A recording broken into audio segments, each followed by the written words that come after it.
You guys don't know it yet. You're just finding out about this, but it's a big year. 250 years of Breguet. We've had a Classique Souscription. We've had a lovely retrograde seconds model that you're wearing from the Tradition collection. But now we have our third and fourth, I guess technically, 250th anniversary models with new Type 20. Correct.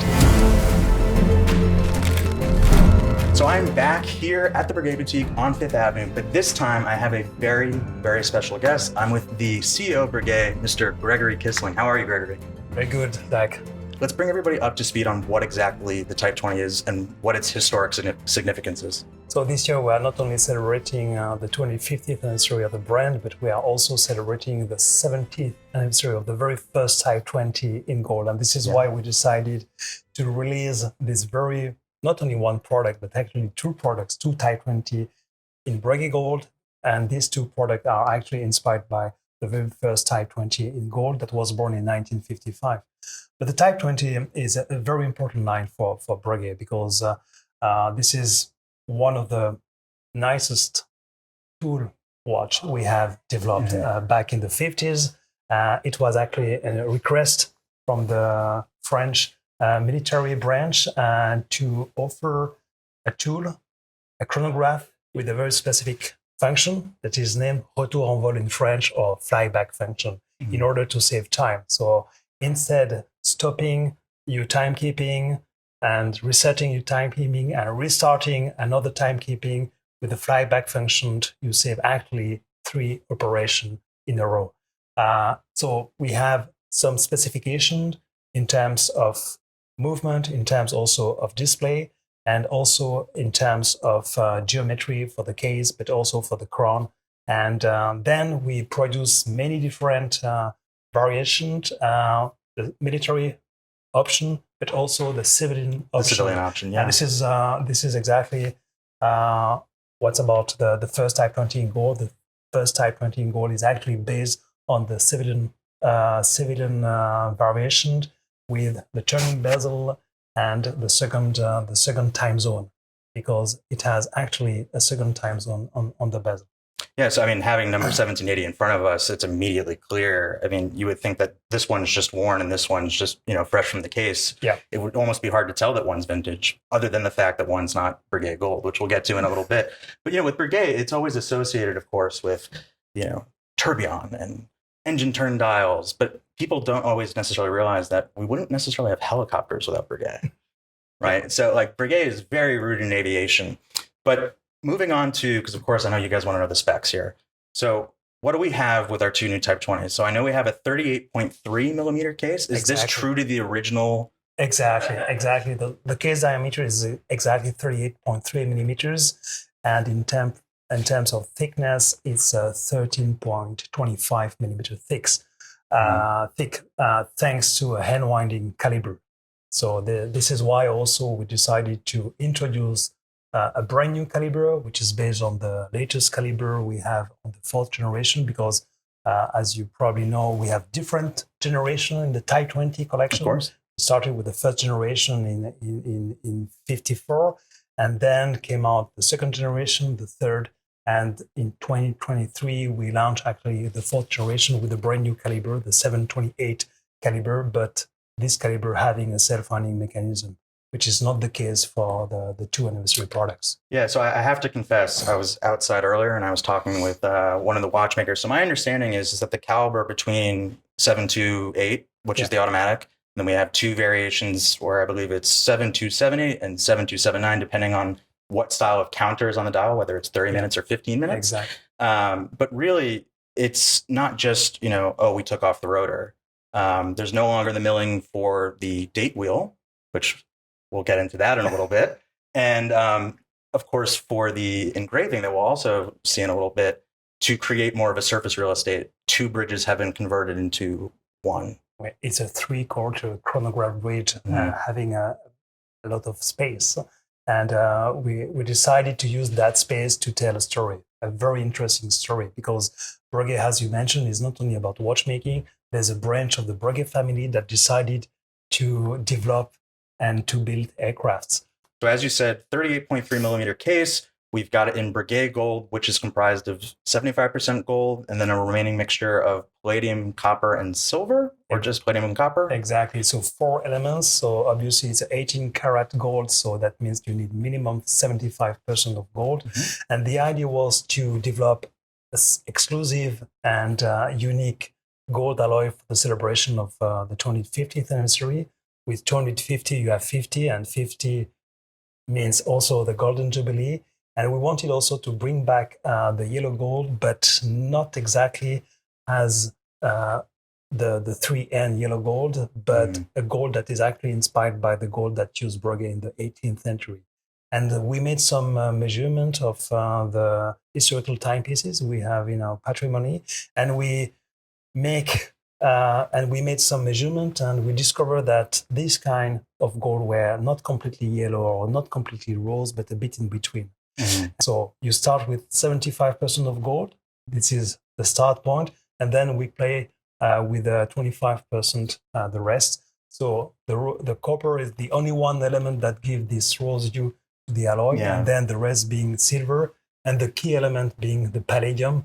And the palladium actually not only give the hue, but also stabilize the alloy in terms of fading phenomenon. So with the palladium, the alloy is much more resistant in terms of decoloration. So the case, in its shrinking to 38 from 42, we've also seen a decrease in the depth rating to 50 meters.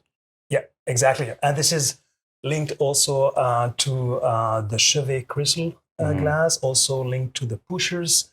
And, it's a tool watch. It's not a diver's watch. It's a tool watch for pilots. It's for the skies. It's for the skies. So we don't need to reach 100 meters or even more.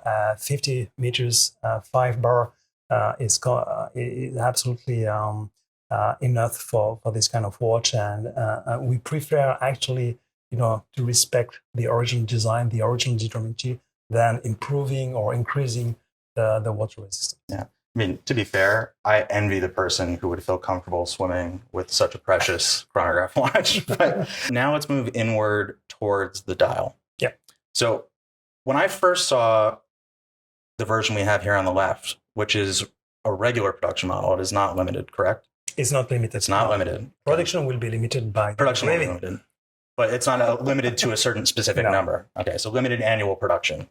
This looks very Type 20 to me. It is. And in fact, it looks just like the 1780 that we have right here. They look like twins. With high counters. Yeah. Then we have a limited edition that has a dial I've never seen on a Type 20.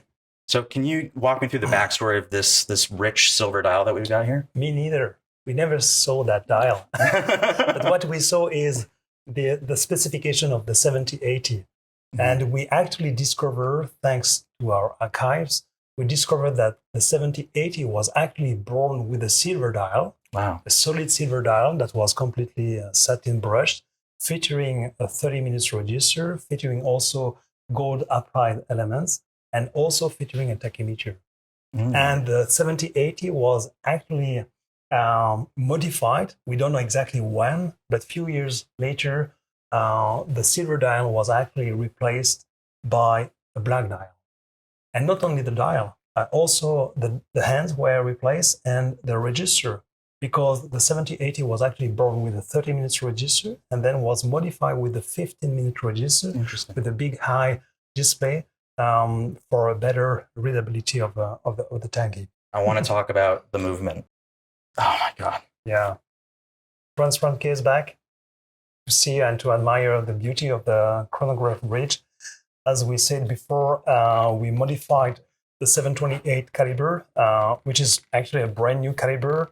It is important to mention that this caliber was developed with the flyback function. Most of the flyback chronograph caliber, they were modified. It was chronograph caliber, and then they did a modification for having the flyback function. In this case, the flyback function was completely integrated into the caliber, and this is a very, very precise, accurate caliber in terms of precision, 5 Hertz, and that means you have the 1/10 of the seconds for the chronograph display, but also the accuracy is very stable. Power reserve is not too bad, 6 hours with 5 years. No, 60 hours for a high beat is great. Exactly. And this is for these two models, we decided to remove the self-winding mechanism, and therefore we save few 1 millimeters roughly. Now regarding the engraving, we wanted to do something very special. We wanted to tell a story. You know, a product is not only about inspiration; it's also about telling a story. And we wanted to pay tribute to a very important pioneering adventure that was made with the Breguet aircraft. So it was the Breguet 19 aircraft. The famous Breguet 19 aircraft with a question mark, and the Breguet 19 TR for transatlantic, and with a super bidon. Super bidon means full tank, you know. Wow. And the idea was to cross the Atlantic Ocean from west to east, and exactly from Paris-Le Bourget to New York. And this is why we are in New York today for the launch of these two. So it's a beautiful motif and an excellent source of inspiration, hand engraved. Exactly. We wanted also to introduce a touch of métier d'art, and this is also the first time that we're introducing. Usually we don't have rose engine turning dial or enamel dial in the Type 20, and no engraving or no hand engraving. And for this anniversary, we wanted really to introduce a touch of métier d'art, and this is why the Breguet 19 airplane, the Europe coast, the North America coast, even the flight path is engraved by hand. You see the arrow of the flight path giving you the direction, because it's much more difficult to fly from Europe to North America than the opposite. Yeah, well, especially if you're flying into Newark. But no, so just to be very clear here, guys, the limited edition silver dial, when I say silver, it's true silver, silver 925. It's solid, yes, exactly. And then for the limited annual production model with the black dial, it's anodized aluminum. And yes. And this anodized coating is to try to achieve as close of a color match to the original black dial. But there's a story behind the material of the dial, because usually, because usually black dial, the base is made in brass, like most of the paint dial. But in this case, we decided to use aluminum to pay tribute to the material that was used for the fuselage and the wings of the Breguet 19 airplane. So we decided to use aluminum first for Breguet, and then we introduced a very specific black anodization that absorbs 96% of the light in order to avoid any reflection. Wow. So again, a better reading of the time and the time key. It may be a Breguet Gold watch, but it's still got to be very legible as a Type 20. So furthermore, on that front, what I also really love is Breguet is also a brand that's really about secret signatures. And so if you look very closely between 7 and 8 o'clock, there is a little secret signature with AL to say that the dial is aluminum, and the same can be said for the silver dial as well. Correct. There's something missing from these dials. Missing? Are you sure? I think so. It was something that a lot of you pointed out in the original 2023 launch. We no longer have a date window. No date windows for these two beautiful watches. I mean, we wanted really to respect the first generation. The first generation has no date. And we wanted really a pure and clean dial, so we decided to remove the date. So it's more easy to remove something than to add something. So. But in terms of removing the date, was it purely just out of the pursuit to be as historically accurate as possible, or was there an acknowledgement that there was some feedback that collectors out there would like to see the date? To be honest, both. Both? Yeah. No, I like that answer. Yeah. Sure. You've been with Breguet for how many months now? 8 months now. 8 months. Yes. Okay. So in your time, having your ear to the ground, what have you been hearing in terms of consumer feedback that you think Breguet collectors out there, whether devout collectors or fans of the brand or just watch collectors in general, what is some feedback that you've heard that you think you might want to, potentially act on, or that you're taking in, you're hearing it? I mean, for the Type 20, of course, when we launched the new generation, the fourth generation, of course, I read this feedback about the size of the date. It was a big topic at the time. But I think it's important to listen to them, but also to stay true to our heritage and history. And this is what we wanted to do with this new Type 20. we wanted to explain the great chapter, the great aviation chapter of the brand, but also the origin of the Type 20. And this year, we are celebrating 250th anniversary, and the anniversary collection being in gold, it was for us important to come back with the first Type 20 in gold. And 70th anniversary is something that is also important to celebrate. Yeah. No, it's a lot to celebrate. And look, with these celebrations, I've been doing this now it'll be 5 years this month. I've never seen Breguet release this many watches so quickly. Is this a cadence that's just special for this anniversary year, or is Breguet planning on having perhaps a higher rate of new products coming to the forefront in the future? You will see. I mean, the year is not finished, and as you have probably heard, the idea was to do a world tour with 9 destinations, and each destination we will launch a new product. And the idea is to speak about the different inventions. The idea is to be also inspired by some historical models, and also launching a collection that is based on the core collection. Really quickly, with these Type 20 watches, we've got one edition that's limited to 250 pieces, and the price for it is 38,000 Swiss franc and 36,500 Swiss franc. Okay, and don't worry, I'll list it for you guys in US dollars as well, and Aussie dollars if I have it. Gregory, thank you so much for taking the time to walk me through the exciting new Type 20 collection. Down below, please leave a comment and let me know your thoughts on the watch. And as always, I'll see you on the next one.